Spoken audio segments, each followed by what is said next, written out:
Une petite cantate du bout des doigts, obsédante et maladroite, monte vers toi. Bonjour chers auditeurs, bonjour.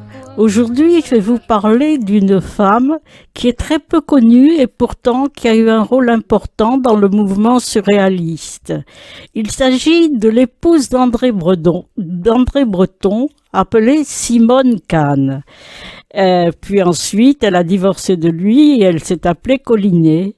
Elle a vécu entre 1897 et 1980. Alors, elle compte dans le mouvement surréaliste, puis elle est militante marxiste et enfin, elle est galériste. Alors, d'abord, qui est-elle? Simone Khan est la fille de Marthe Well et de Jules Khan, née au Pérou, à Iquitos.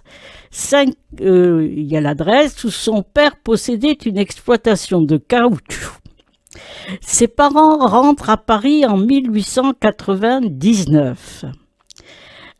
Pour quelle raison? Eh bien, parce qu'il a fait une déclaration en 1905, le père a fait une déclaration en 1905 devant le juge du 10e arrondissement pour quitter sa nationalité. Elle fait ses études à l'école Villiers, puis à la Sorbonne.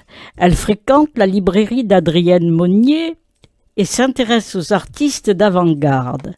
Elle s'abonne à la revue Littérature créée par Louis Aragon, André Breton et Philippe Soupeau en février 1819. Alors pourquoi l'avoir choisie? D'abord pour sa place dans le mouvement surréaliste.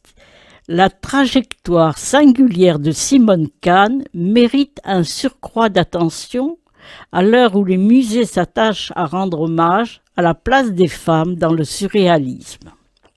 La publication des lettres adressées à sa cousine Denise Lévy, puis celle qu'elle reçoit d'André Breton, dont elle partage la vie entre 1921 et 1931, sont à l'origine de l'intérêt croissant qu'on lui porte. Ces correspondances témoignent d'une personnalité qui s'impose comme collaboratrice et interlocutrice privilégiée des artistes tout au long de la décennie de formation du surréalisme. Simone Khan écrit, dessine, contribue aux activités collectives, aux publications et à l'organisation des expositions du groupe. Elle est l'amie des peintres et des poètes comme Francis Picabia, Man Ray, André Masson et beaucoup d'autres. Elle partage un atelier avec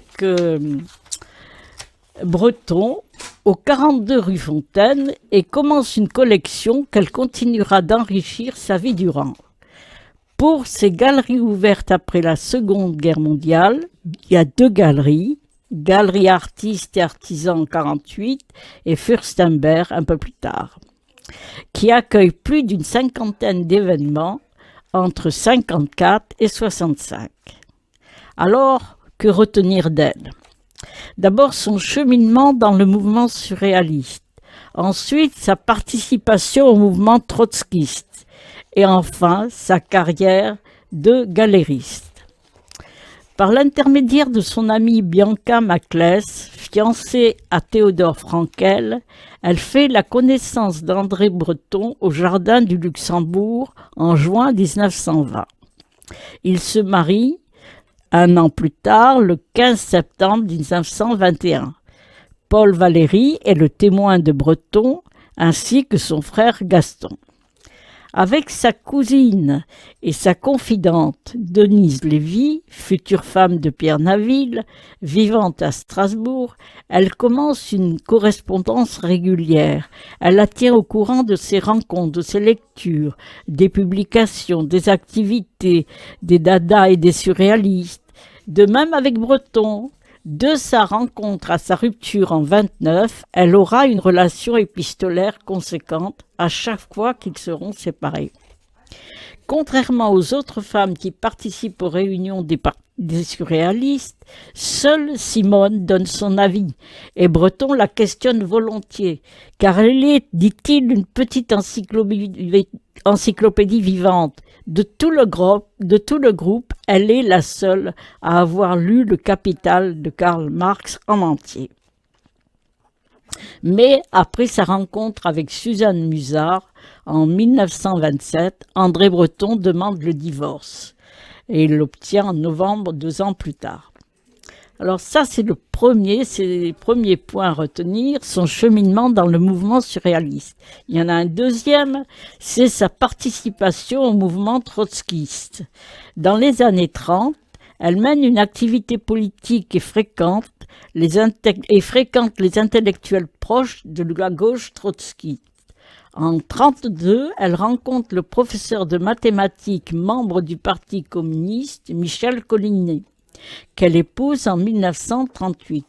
Alors Michel Collinet, de son côté, a adhéré aux jeunesses communistes, puis il se rapproche des oppositions communistes gauche, et enfin, il est syndicaliste enseignant, membre du CGTU.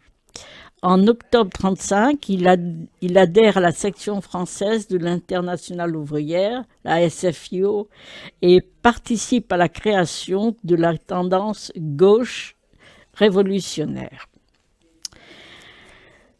Donc, elle rencontre ce professeur, l'épouse, et ils militent tous deux au Parti socialiste ouvrier et paysan, le PSOP. Enfin, il faut la retenir pour sa carrière de galériste.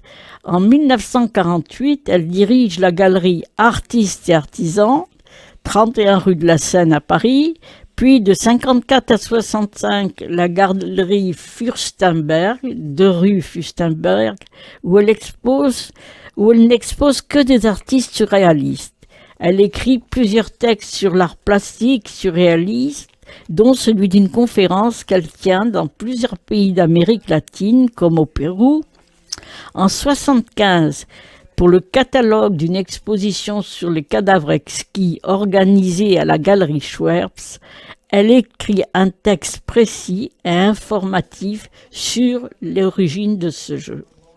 Elle décède au 27 rue du Faubourg Saint-Jacques à Paris, c'est l'adresse de l'hôpital Cochin, et elle était alors domiciliée au 5 Square Port-Royal à Paris dans le 13e.